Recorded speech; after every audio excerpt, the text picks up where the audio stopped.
invited here to talk on ADR, in particular Lok Adalat.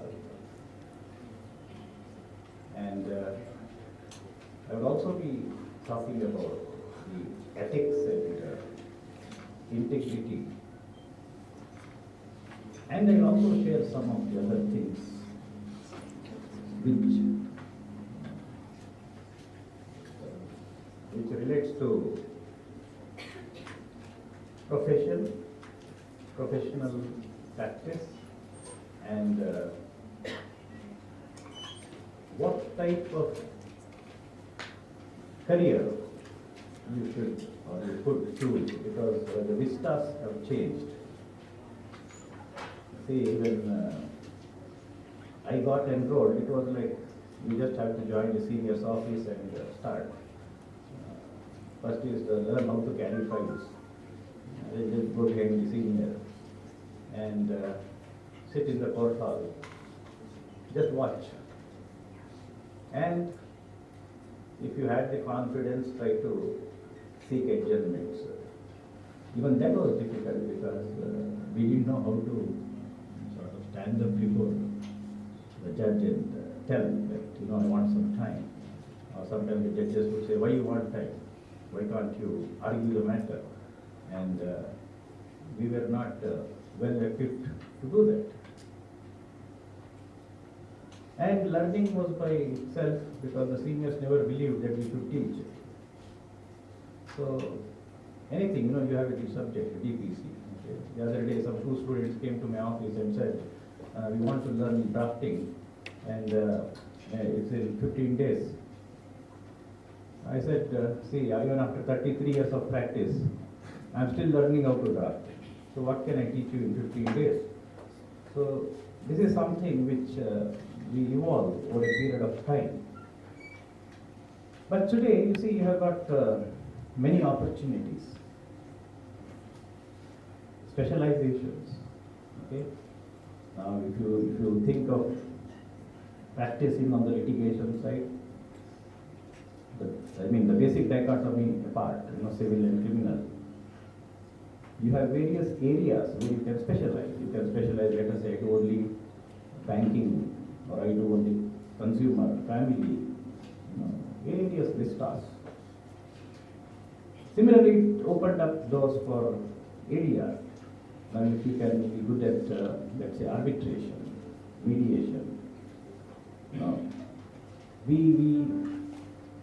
utilize these things in a day-to-day practice, where the new concept that comes is you either start with mediation, go into arbitration, and then conclude in mediation. That is med. Or you can do arbitration, mediation, and pass in award, conciliations. Right? Then many of you would be, of course, thinking of the corporate sector. There also, yes, there are any number of good and famous law firms, or you can be in-house counsel, many things you can do. Cyber crimes are there, you can think of cyber crime. IPR, a very big field. If you specialize in IPR, see some of my lawyer colleagues, they do only IPR, and they say, okay, one registration of a patent or design, okay, we charge anywhere from 50,000 to 2 lakhs or even more, depending on the product and the company. So, you see, money or survival or sustenance does not become a big problem for all of you lucky people here. Whereas for us, I still remember when I joined my senior's office, I told my wife I'm educated and unemployed because we are at the mercy. If the senior used to give something, used to say, oh great, today I got something. Does not give, okay, fine, survive. So those were the days. Whereas today we believe, see, many a times even for interns I pay, they come to learn and I pay them because they are doing some work for me also. So things have changed over a period of time. So all of you should keep this in mind and have a focus. Okay, where do I want to go? Do you want to take up litigation? Do you want to take corporate law? What do you want? Even in litigation, if some of you have not done internships, then start doing internships. Every semester breaks, do internships. That's the best way you will learn something, because you would gain knowledge of how the profession actually works. You pass out, you get enrolled, and then go to either court or corporate, you are at sea, you just don't know. So try not to do that. The more the number of internships you have, the better it is. So please do that. Now, Madam told me that all of you are very well conversant with mediation, and I should, to a large extent, confine to Lok Adalat. Okay. All right. How many of you have participated in Lok Adalat? Any students here who have participated in Lok Adalat? Have you watched the Lok Adalat proceedings? Every second Saturday it happens in courts. Every second Saturday. Anyone here who has gone?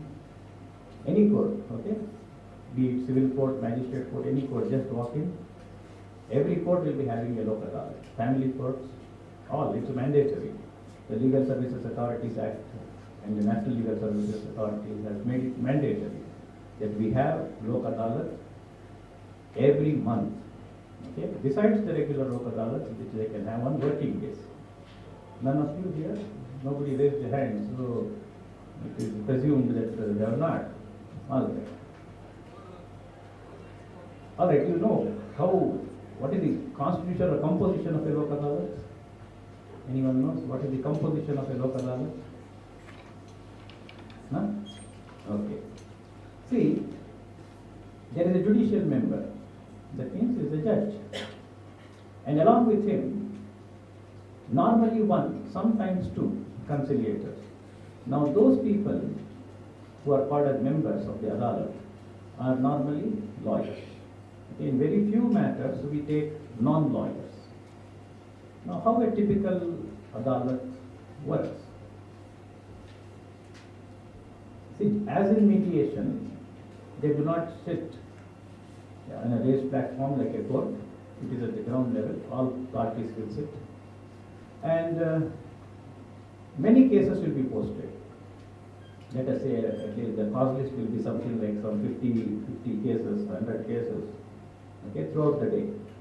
So they will sit there, and the case is called, the parties will come, the advocates will appear, and they will submit before the members of the Adalat as to what is their claim and at what point they are ready to compromise. Now, for example, let us take a motor vehicle accident claim. Somebody has a fracture. Okay? Now, whether it is fracture of the femur or fracture of the hand or whatever it is, they would have made a claim before the motor vehicle accident claim tribunal, stating that we want, say, 5 lakh compensation. Now the insurance company would definitely contest it and say 5 lakh is just too much, we cannot give 5 lakh for this. According to us, maybe 50,000. So they have to take into consideration the layoff period, how long the person was not in job, what he suffered in terms of loss of pay, what he suffered in terms of pain and suffering. All those things will be sort of computed, and they will say one fracture, let us say, is 25,000, and add to that another 25,000 towards pain and suffering, and then they would say 50,000. Obviously the person would say, no, 50,000 is too less. Okay, I want at least 5 lakhs. So we will tell, in the Adalat as members, no, 50 lakh is, 5 lakhs is not possible, let us negotiate. Then the counsel might tell the party, his client, that look here, why don't we settle for 1 lakh or 1.5 lakh? So this goes on. At the end of the day, let us say the insurance company says, okay, let us close the matter. And they arrive at some figure global, including interest, all those things. They'll say, let us close it at 1,25,000. So we say, okay, then file a joint memo. So both parties will write and say that this matter having been posted before the Lok Adalat, we have agreed to compromise and close this matter for a sum of rupees 1,25,000. Now that petition is signed, the joint memo is signed by both the counsel for the insurance company as well as the counsel for the victim, and that is presented. So they'll ask, okay, how much time do you need? And they'll say, okay, either post it in the next Adalat sitting or post it before the court, and then you hand over the check and close the matter. You see, the role of Lok Adalat here, what happens? Comes to the type of cases basically. As I said, it is a public place one. Any one of you can walk in and sit. There is nothing like the confidentiality concept. But you have to talk freely there, openly. Everybody else can hear you and they say, all right, oh, this is his problem. The other thing is, where there is scope for settlement in a very easy manner. For example, workman's compensation. Workman's compensation is mathematical, pure arithmetic. What is the age of the person? What is his earning capacity? What is the multiplier to be applied? So you apply the multiplier, take the age and say, this is what you are going to get maximum. Now see, once again, see what happens is this. All fractures may not be the same in the sense. Suppose there is a skilled person who depends upon his hand and his hand is fractured. The same yardstick cannot be applied, let us say, to a person who is a professional, like a doctor, like a lawyer, let us say, or a chartered accountant, or a teacher.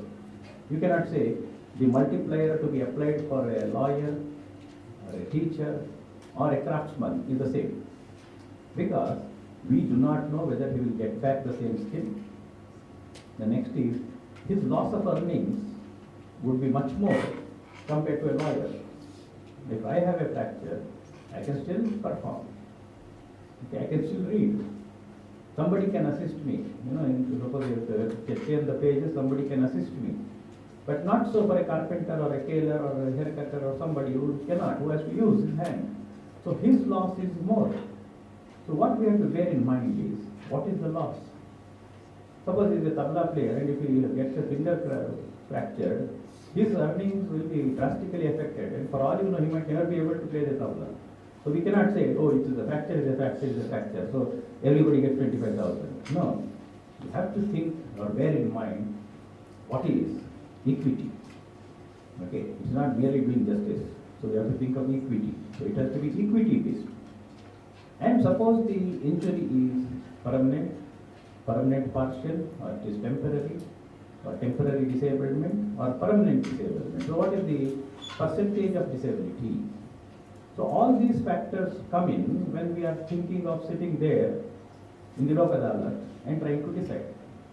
Now as against this, let us think of a family issue, whether it is a partition suit or a case for matrimonial separation. Now these are delicate issues which we cannot sit and discuss in a Lok Adalat. So in the Lok Adalat, what type of family matters come? Generally it is to do with maintenance, custody and visitation rights. So many a times, you see, the court would have ordered visitation rights, and the party who has the custody would not allow the other party to come and visit the child. So they will file an application before the court, and the court will refer that application to Lok Adalat. In the Lok Adalat, we will ask, okay, the court has passed an order, why are you not allowing that person to meet the child? Now, they may say some reason, he does not come on time, or he takes the, beyond the visitation hours, or whatever it may be. So we have to sort of explain to both the parties that, look here, this is not how it is done. You have to allow the other parent to have access to the child. Now this is something, all right, which we can discuss. Now let us say it is about maintenance. Many a times, you see, you have heard of what is known as execution petition. The court orders maintenance, but the other party does not fulfill. Suppose the court says 5,000 per month you have to pay. Now there is arrears. The arrears becomes 60,000. Still he has not paid. Then it comes to Lok Adalat. Then we will say, okay, how much will you pay today? So you might say, we'll pay 20,000, 25,000. Okay, what happens to the remaining? No, I don't have money. Now we'll say, at least you pay what you have, and we'll pass an order saying that you will pay the balance in, let us say, 2-3 installments. At the same time, you continue to pay what the court has ordered. Now, once again, you see, there is nothing much which is sensitive, not to be discussed in the adalat. So this matter can also be discussed in the adalat. But as against this, you imagine trying to discuss a divorce petition, where parties are making lot of allegations against one another. Now, when such is the case, now how do you sit there and discuss? Now, all these things, as I said, execution petition or motor vehicles or workmen's compensation, they hardly take time. 5 minutes, 8 minutes, 9 minutes, 10 minutes, okay, finished, over. Or we'll say, please wait, think and come back. In the meanwhile, we take some other case. Whereas, these issues, they want to say so many things. See, as like in mediation, like they will explain, their problems in a joint session, private session, and all those things. Whereas, where is the scope to explain? See, why? Because there is no privacy. There is no confidentiality. The parties sitting there are not bound by confidentiality. The members, they are sitting there, they are also not bound by confidentiality. So nobody is bound by confidentiality there because it's a public place. That's why in some of the sensitive cases in court, family court, if you visit, they will say in camera proceedings. So they will send all the lawyers and parties outside the court, lock the door, and then the judge will take the examination in chief or cross-examination or anything to be heard, and all are sent out. In Lok Adalat, we can't do that. The advantage, of course, Lok Adalat is that's also a quick disposal one. Finality, there is no appeal. See, once you file a joint memo and agree for the terms of the joint memo, there is no question of going back on that unless the party does not fulfill. So what we do is anything that is in say installments, we say until the last installment is paid. You might have heard about this check dishonor matters. The magistrates court, which handles the check dishonor matters, they refer the matters to Lok Adalat. A party is due some amount, and the accused person will come, the complainant also will come, and the accused and the complainant will have a discussion, and they say, all right, look here, I don't have so much money, I can offer you so much. And the complainant thinks what is better in hand today, in an uncertain thing that may happen in the court. So he would rather accept it. Or we might advise him as his counsel, look here, you better take what is available. Now see, I'll tell you why. Because the uncertainty of the court comes when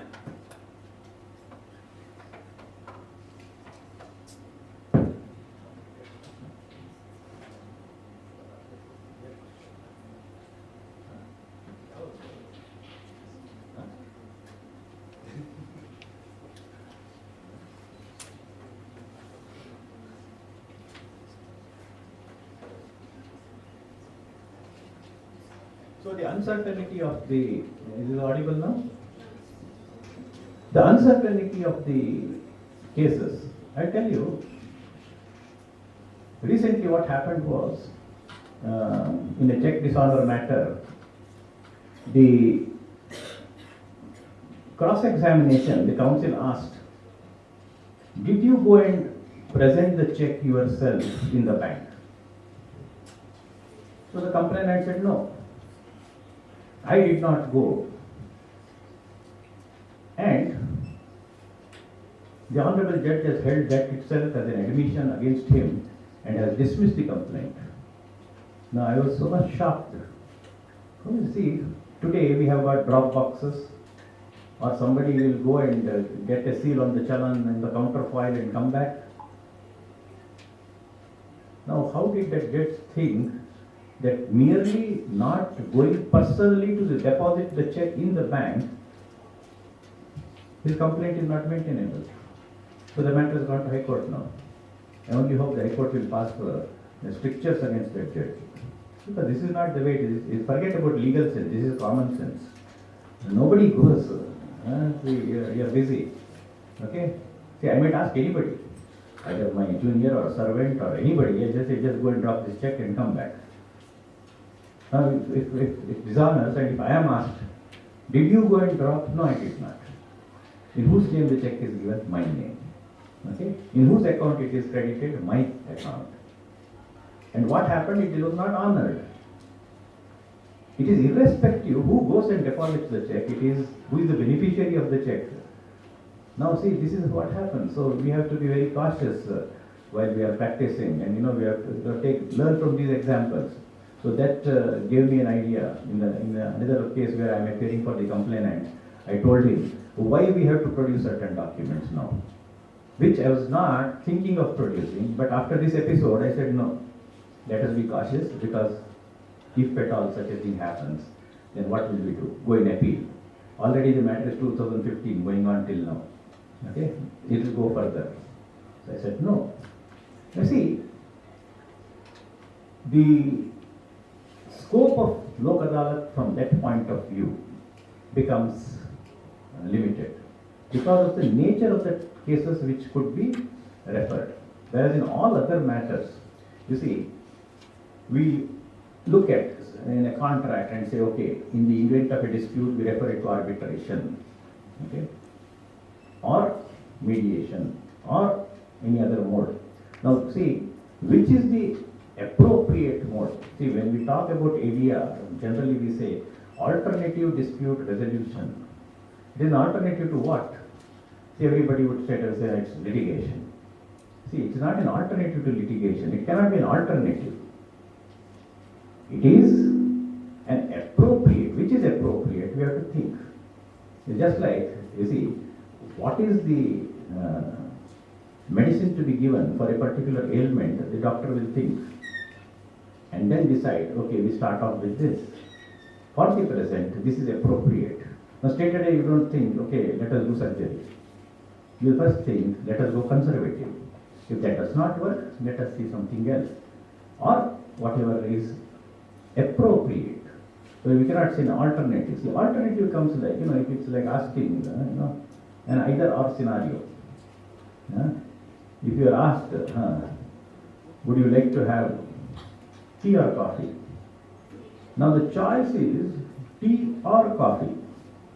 There is no third option given. Now the same thing when you try to ask, what would you like to have? Then it becomes an option. And you could say, no, I don't want tea, I don't want coffee, maybe I want tender coconut, or I want maybe some lemonade.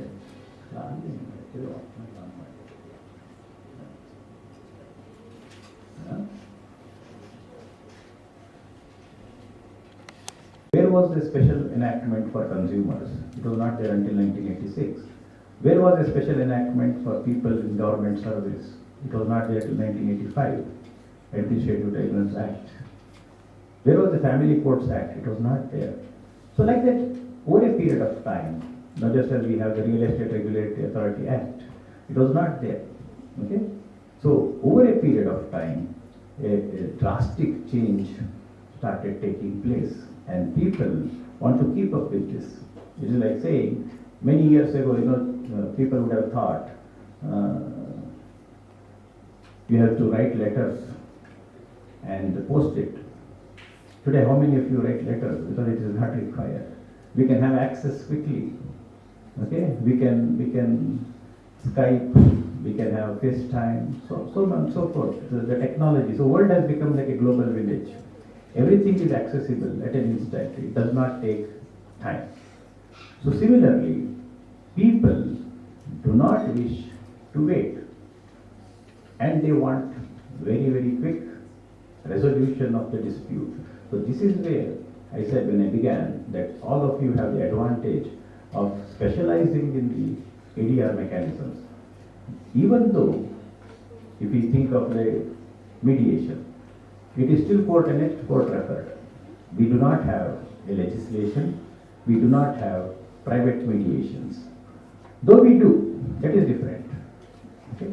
But it is not like the sanctity of the agreement entered between the parties can be enforced without going to court. You have to go to court. Otherwise, it is not possible. So it remains a contract. So you can go for, say, specific performance of the terms. Somebody violates, you can say, okay, let us go for a specific performance. Otherwise, it is not possible. So, when I had an occasion to train the lawyers in the Supreme Court, and then the chairman used to come and sit every day for some time to listen. I was just trying to tell him that why can't we have something like a registrar of mediations? Now, how does the transfer of property take place? The buyer is there, seller is there, you go to the sub-registrar's office, you register it, and the transfer of property takes place. Now, suppose we have a registrar of company, mediations. We can enter into a contract, register it before the registrar, and say, this is enforceable. Even after a decree is passed, what happens? It has to be enforced. The execution of the decree is there. Similarly, why can't we do this? But other than Section 89, there is no other proviso to enforce mediation. And when did mediation come to India? 2006. When did it come to Karnataka? 2007 January. From then till today, we are still stuck with Section 89 and the Afghan's case decision of the Supreme Court. That is the only decision which has come which relates to ADR. So what does it say? Where there is an element of settlement, the court shall refer the matter to any one of the modes of ADR. So it includes arbitration, conciliation, mediation, all those things. Lok Adalat. It does not say refer the matter to mediation, refer the matter to Lok Adalat, refer the matter to arbitration. So what becomes the basic thing then? Where there is an element of settlement. So what is the element of settlement? We have to start thinking what is an element of settlement. Where, let us take an example of element of settlement in a given case. First of all, we start with the dispute. When a dispute starts. Okay, how does it start? The dispute gets into a conflict. Okay, conflict is manifestation of a dispute that gets into a conflict. What does the court resolve? Dispute. What does an ADR in general, mediation in particular, resolve? Conflict. So how does the conflict come about? See, it's very simple. See, you think about the difference between an ADR and court. Alright, let me give a hypothetical example. You imagine that a husband and wife are watching TV and sitting at home.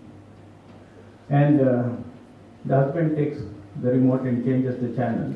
Maybe he wants to watch IPL match. Okay. The wife grabs it and she takes note. She wants to change the channel to something else because she wants to see if the daughter-in-law who had carried the poison last week, could she pour it into the milk or not? Maybe she wants to see whether she pours it today. Today whether we'll see the mother-in-law consuming the poisoned milk. So she is anxious to watch that. The husband says, no, I want to see here whether he hits a century or whether he wins, lose, whatever it is. Now the grabbing of the remote goes on for some time and then the accusations start. The husband will start telling, you have always been like this, adamant. You have never been, sort of conducive to a harmonious life. Not only you, your parents also. So from the wife it goes to parents. Does not stop at the parents, it goes even further. I still remember when we got married, this is how your people treated our people. So now you see it has gone from IPL and the daughter-in-law pouring poison to something else. So the wife obviously cannot keep quiet for a long time. She will also start. I know about your family, your parents, your mother, your this, all are like this, hopeless people. So now the exchange of words takes place and all have forgotten the TV. So next day start is, okay, the wife says, forget it. I have done enough for this family and I think I want to go. Yet she goes to the parents' house. When she goes to the parents' house, see, in hindsight we always think that should we have thought for a minute. So we react and think. We don't think and react. That is the difference. So always think and then react. But in that emotional state, you do not have so much control over yourself. So you react. So she reacts, goes to her mother's house, and after going to the mother's house, maybe she might feel, maybe I could have just ignored it. Husband also feels, maybe I could have just ignored it. Why did I make it such a big issue? So he will think, if she comes back, let us forget it and continue. She thinks, if he calls me, I'll go back and we'll forget it. But what happens is, all of us have got what is known as ego. That EGO, the edging God out. So we have bloated egos. So the ego comes in the way. The husband thinks, I have not done anything wrong. She left. Let her come. The wife thinks, she has no concern for me. Why can't he call me? Okay. Now what happens is the next step. There are like relatives, friends, and so-called well-wishers. Now all these well-wishers, please be aware, keep them away, because they all wish you in the well. So keep them away. These well-wishers will say, no, don't go. Let him suffer for 2 days cooking on his own, he will understand your value. Let him maintain the house, he will know what is your value. Let him call you, let him apologize. So but the wife also thinks, yes, correct. Why should I? So this why should I comes, no? She will not do.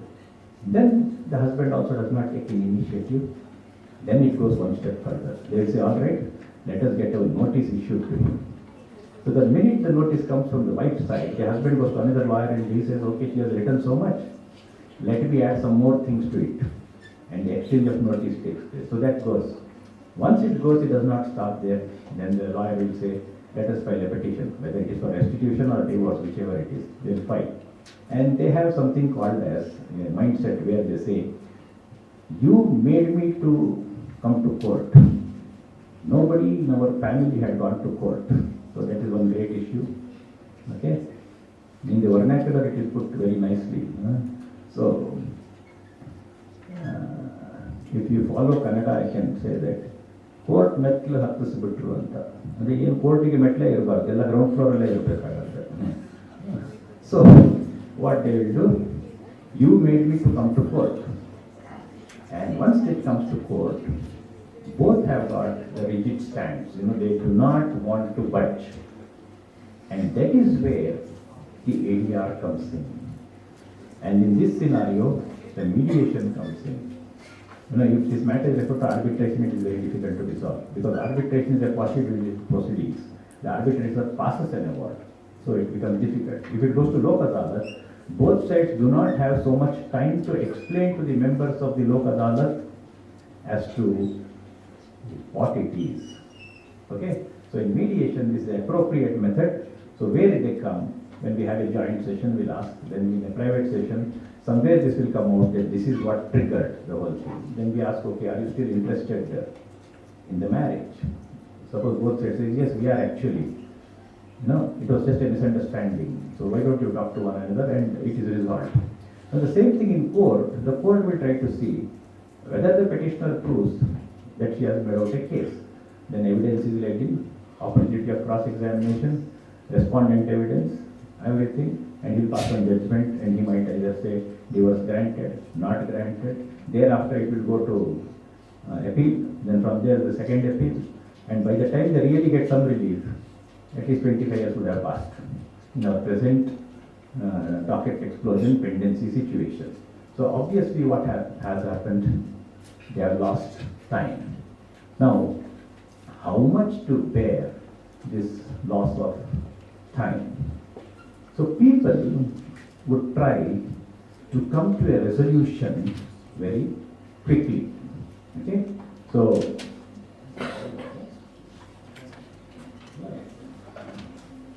is for divorce. Now, that particular law I had studied when I was in college. So I said, all right, okay, what are the grounds? So he said, my wife prepares very spicy upma.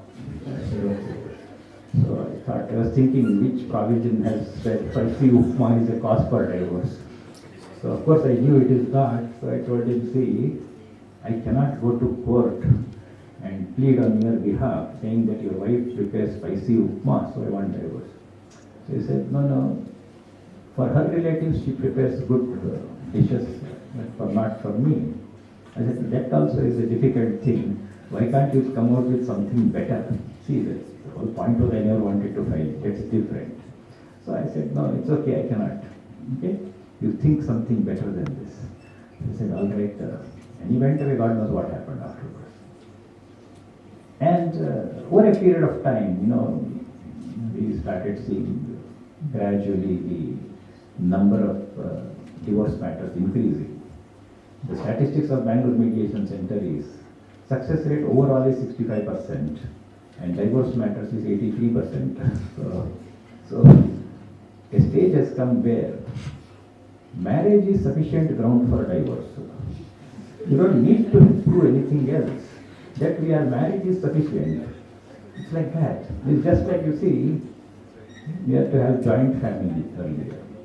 Then gradually they started going to nuclear families. They said, we don't want, no, why should I share what I earn in a common corpus and then some karta of the family, he will give me so much. I said, no, we don't want. So this went on. Now a time has come, in shortly, if husband and wife live together, it will be called a joint family.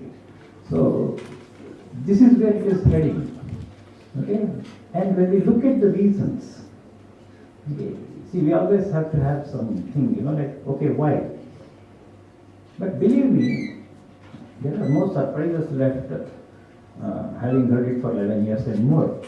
But still sometimes, some surprises do come. And recently, last week, a client came to me and said, I want to file for divorce.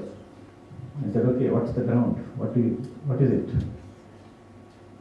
So you see, what he told me shocked me so much because it's an arranged marriage, and in that arranged marriage, after everything is over, the husband and wife, the wife was not even coming anywhere near him. So he thought maybe she is shy, 1 day, 2 days, this went on. But nothing. So then he started getting it out, what is wrong? So he asked her, she said, no, it's okay, nothing. I'm not keen, I'm not interested, something. And then you see, technology, as it is good, it is also dangerous. So someone had an access to her telephone, and he saw some of the photos and messages which she was exchanging with another girl. So then he put 2 and 2 together and he said, okay, what is it? What are you? He said, yes, I am like this. And he said, why did you then marry me? He said, what has to do? My parents were forcing and society. Better to marry and close the chapter. So she said, you do what you want. Allow me to do what I want.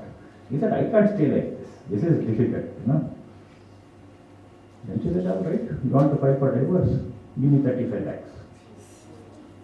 Otherwise, I'll file a dowry case against you. I'll file a domestic violence case against you. Now he's in a dilemma, what to do, sir? Now I got stuck like this.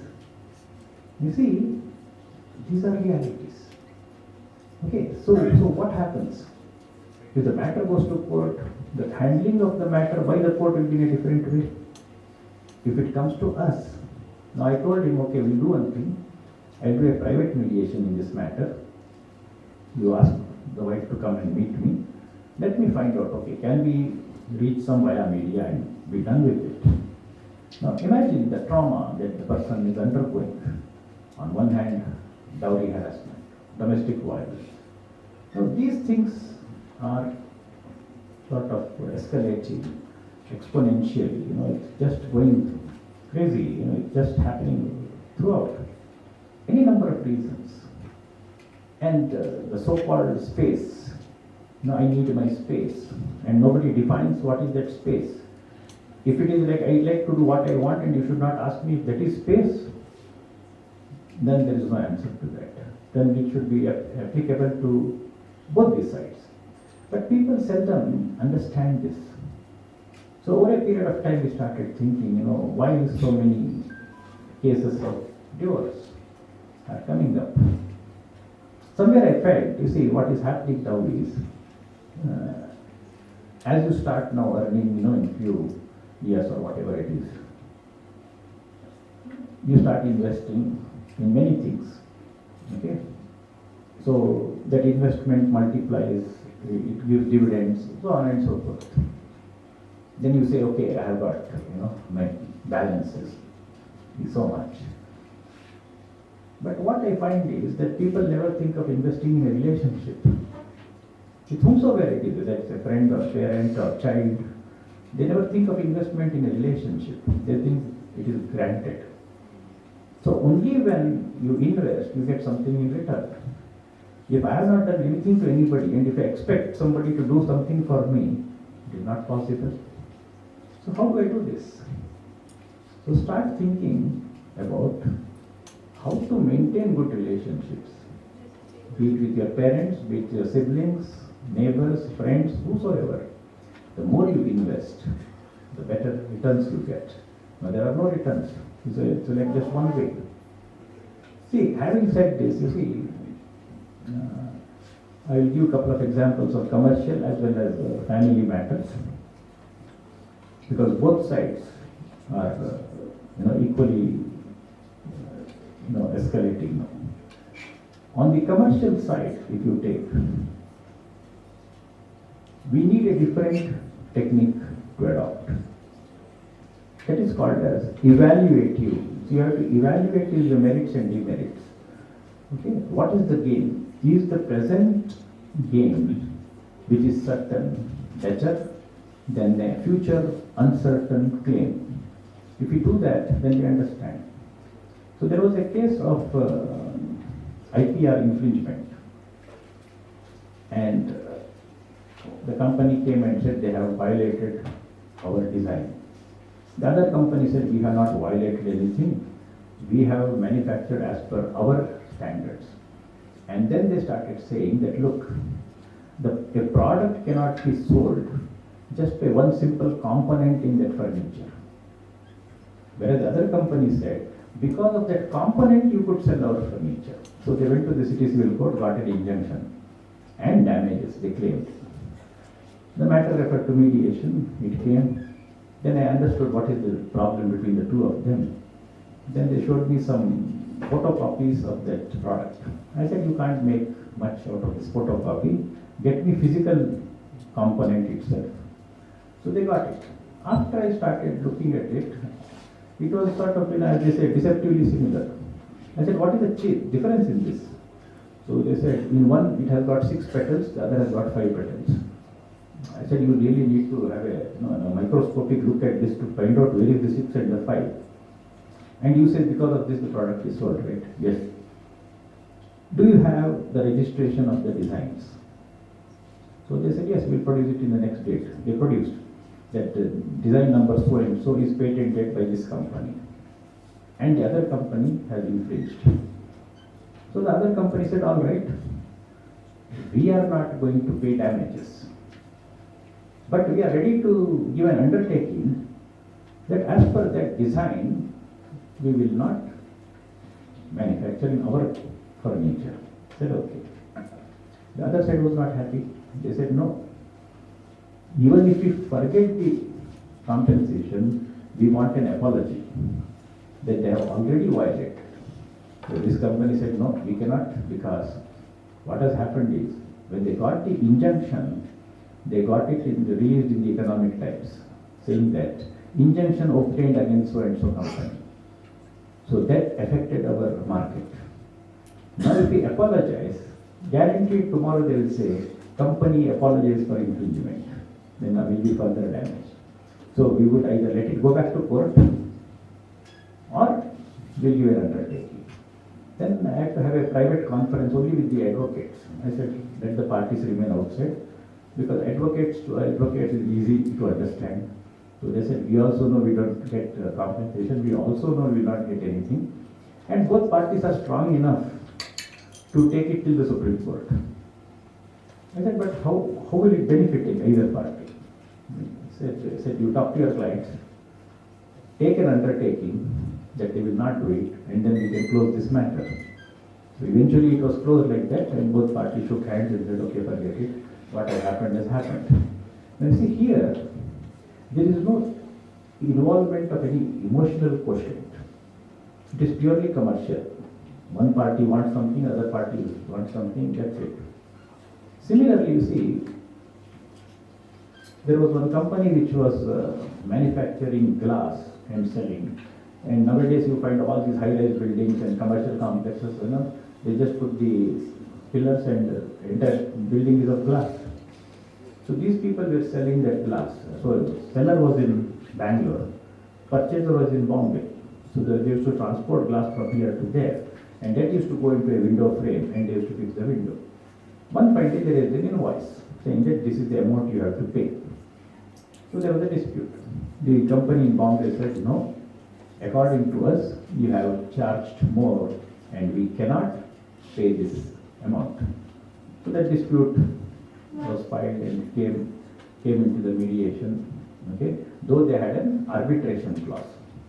In the event of dispute, the matter will be referred to arbitration. But they thought, before going to arbitration, why not exhaust the remedy of mediation? Because the court said, there is an element of settlement. So now the question was, if this is the window, what they have done is, there is a frame here on all the four sides. They have taken measurement from frame to frame, not from end to end. So then I was just thinking about it. I said, how was the measurement taken? So they showed. They drew on a sketch and they said, this is how we took. I said, what about the glass which has gone inside the frame? They said, no, that we did not measure. I said, do one thing, send some representative, remove the frame and measure only the glass. And then see if it tallies with the claim. So they said, all right, we will take 1 week's time. They went back and they measured. They came back and said, yes, what they have given tallies. But now because the bill has become so huge, we need time. We can't pay immediately. They said, that's all right, take time, but resolve the issue. Eventually, they gave a proposal and they said, this is how we will take the payment, and they did it. You see, here also, once again, the parties involved had nothing to do with emotional aspects. It was purely a question of commerce. They wanted the money, they wanted for whatever labor they have invested, that's it. But here, this could have, to some extent, got resolved either in arbitration or in mediation. Mediation, what happens is, since we don't pass an award, nor do we pass any suggestions, that the mindset of the people will slightly change and they are more cooperative. Whereas in arbitration, if the same matter was before me as an arbitrator, my approach would have been different. I would have allowed the advocates to talk more. I would have said, okay, can you furnish the details? What are your arguments? And then said, this is my award. So one of the parties would have felt that somewhere some injustice has been done. Whereas here, it was by mutual consensus that they went and did it. Now here, all these sort of things, there are any number of such examples, but no emotional involvement. When an emotional involvement comes, and there, whether it is arbitration or Lok Adalat or court, you cannot express the trauma that you have underwent, because nobody has the time to sit there and listen to the trauma, the actual facts that have taken this. Now, this is something like, I'll quote two examples of a partition suit and a matrimonial suit. In the partition suit, what happened is this. The son has filed against the father, claiming a share in the property. The father said, I am not giving. It is my property. So the matter went to High Court. From High Court, it referred to the mediation. So the father and son came. So we start with that opening statement that was over. The father said, I am not going to give. Son said, I want to take. I said, better to have a private session. So I asked the father first, okay, what is it? Then the father said, he is my only son, and we live on the same street. I am a widower, and this man does not even talk to me. And he takes his son in front of my house and does not even bring this grandson inside. So I will not give. This is my property. As long as I am alive, I will not give. Let it go to Supreme Court, I don't care. Then the son comes, he says, see, let my father live as long as he wants, it's not an issue. But it's a prime property, and I am young, I can do something with it, I can develop it. What will my father do about it? So, if you look at both the people, they are right in their own ways. Okay? So then I thought, I asked him, okay, about his background. Then he said, I'm working in some company, wife is working in some other company, we have one son. I said, all right. The next day, you bring your son here and let me see what happens. So he was wondering, in a partition suit, why the small child should come. I said, when I say something, there's a reason behind it, you just follow it. He brought the child next time. The father, grandfather, son, all three are there. So I told the son, I want to have a private session with you. In the meanwhile, I want this child and your father to be outside. Let them go. So the grandfather and grandchild went outside, and there they spent some time. And when they came back, there was so much of joy and pleasure on the face of the child and the grandfather. The son who was sitting there was a witness to this. So he watched his father and son as to how happy they looked. So then I said, all right, please sit down now. Then I asked the son, okay, how many brothers and sisters you have? He said, I'm the only son. He said, oh yeah, he told me. And I said, how many children you have? He said, I told you, sir, I have got only one son. He said, oh yeah, so I do so many mediations, sometimes I forget. So, you are the only son to your father. You have an only son. Correct? He said, yes. And you have filed this partition suit against your father for a share in the property. Correct? He said, yes. See, that is where you see the advertisements come in very handy, like the Mentos, So that Dimag ki Batti was on. So he thought, what if history repeats? I am the only son, I file a case against my father. I have an only son, what if he files a case against me? So a message was conveyed in such a way that, without any accusations or, advice or anything. So immediately the son's reaction was, I don't know what got into my head to do this. Now, what actually I saw now, the pleasure on the face of my father and my son, I think that is something worth much more than my developing that property. So he said, if I am permitted, I will withdraw this petition and I would request my father, instead of staying alone, he should come and stay with us. I said, you ask your father. So he went and apologized to his father, and then he said, look, I'm sorry for whatever I did. And you see, it was like the entire family coming together. Now once again you think of this in litigation, what the judge would have done.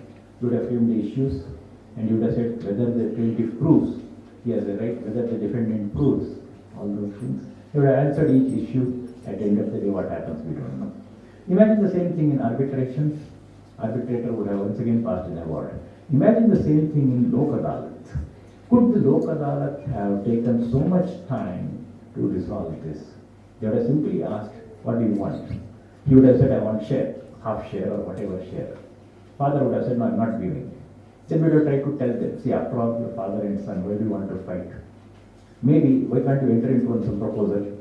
Let him demolish the old house, build a multi-storied building, and you father gets to live on the penthouse. How does it sound to you? The father might say it is not very attractive. I don't like to say you want to go and stay in a penthouse. Maybe, I don't know. See, this is where you have to understand the meaning of ADR. What is appropriate? This was the appropriate methodology which helped resolve. Okay? Now before I move into ethics and integrity, I will give you one example of a matrimonial case.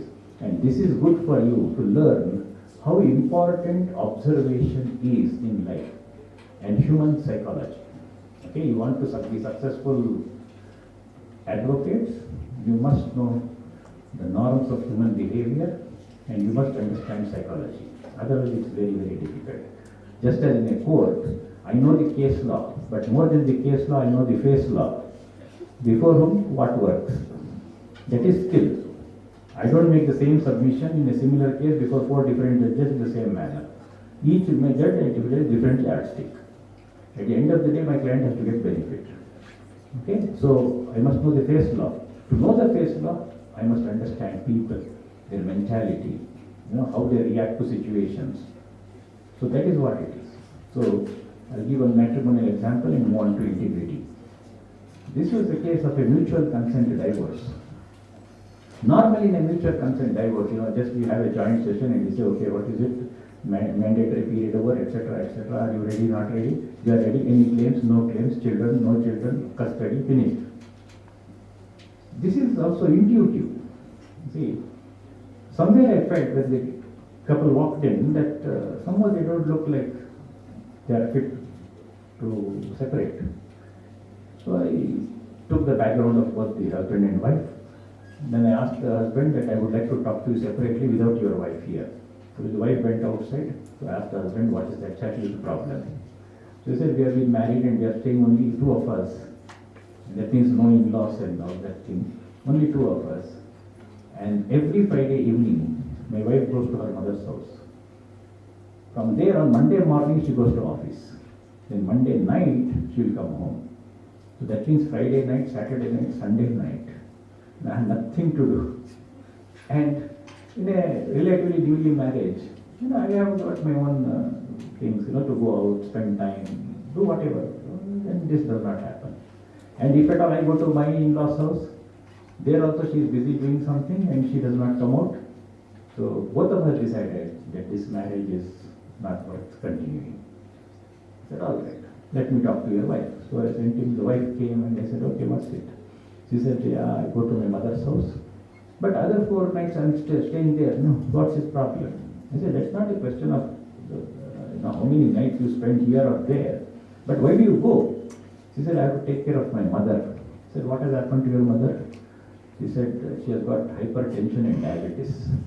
I said, half the population has the same problem. And what is something great about having hypertension and diabetes? No, I'm the only daughter. It's not correct. And again I thought there is something wrong here. I said, who has come with you? He said, my father has come with me. So I said, okay, what you do is you ask your father to come in. So the father comes in and I asked him, what do you do, sir? So he said, sir, I am retired, I get a small pension. Now this very action, that's why I said observation. He looked at the hand, small pension. Only daughter. Okay. So it's like I thought, okay, what must have happened is, before marriage, the daughter was just giving the money to the father and say, you do what you want, as long as I get money to spend. Now after marriage, it becomes a very delicate issue to ask her to give money because obviously it goes to the husband's house. So then I thought there may be a possibility here. So again I called the husband, I said, do you want your wife to work? He said, not for money. She is qualified, she wants to work, let her work.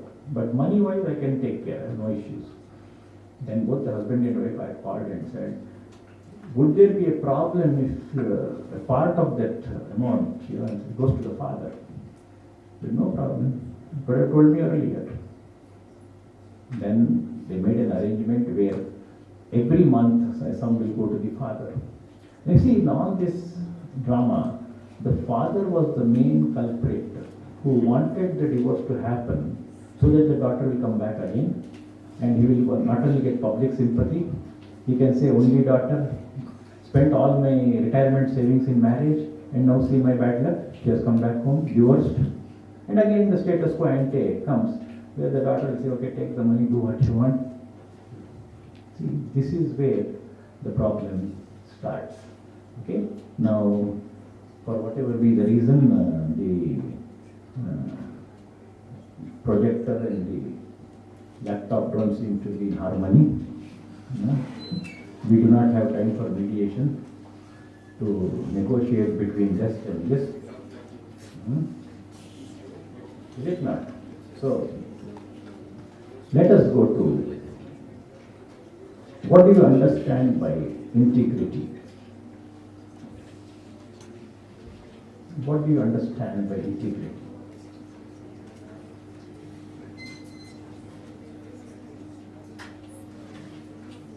Anyone want to say what is integrity? Can anyone explain What is integrity?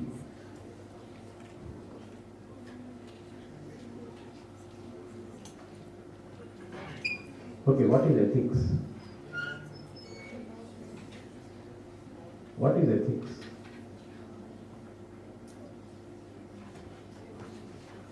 No? No, actually more than the integrity and ethics. See, I teach communication skills and for the conclusion I wanted to show you the effect of words that we have between negativity and positivity. So this was a sort of a dampener. We can't make it work, I suppose. All right. For paucity of time, I will not keep asking you what is integrity and ethics. See, ethics is a moral philosophy. Integrity is something much higher. A probity, the truth. What is the truth? The completeness, the quality or state of being unimpaired. See, when we hold our ethics or integrity to highest standards, we cannot be sort of tempted into settling or doing things which is not in a good taste. Now see, we are professionals. We earn money by a profession. Now Constitution of course guarantees, okay, you can practice any trade, occupation, profession or business. All are used in that 19(1)(g). Now does it mean that I choose to be a supari killer and say that that is my chosen profession? And I can't have a menu card there saying that you want me to use a pistol so much, you want me to use a knife so much, you want me to throttle so much. And I can take shelter under the Constitution and say, Constitution says you can practice any trade, occupation or profession or business. No, I have chosen this. What's your problem? See, as long as a thing is moral and legal, yes. Now to take somebody's life is neither moral nor legal. Okay? So the Indian Penal Code is there, substantive law, Criminal Procedure Code is there, procedural law, and if they can prove, I can be, the state's guest. I can always remain as a state guest. So integrity comes in a profession. So every profession must have an integrity and high standards of ethics. Now, when we have an integrity, what does it mean? That code of conduct. A code of conduct which tells what is right, what is wrong. See, if you think of the old days, Stone Ages, okay, I take because I have got more strength, it is mine. Then the concept of ownership, family, everything started coming. And over a period of time it was sophisticated. Now I cannot do that today and say, I like the chair, I take it. What will you do about it? It's not mine, okay? I do not. Now, when you talk about this integrity, I will tell you, as professionals, so first you have to think is, am I a professional or am I a professionally qualified person? There is a difference between professional and a professionally qualified person. Just like some clients can come and tell me, I have also passed LLB. I said, very good. Then why don't you argue yourself? So what if you have passed LLB? Then why do you come to me? See, if passing LLB is not the criteria, it's only a license to go and get enrolled and then practice. What about the experience that a person gains? Okay? Now here, I tell you, if intention is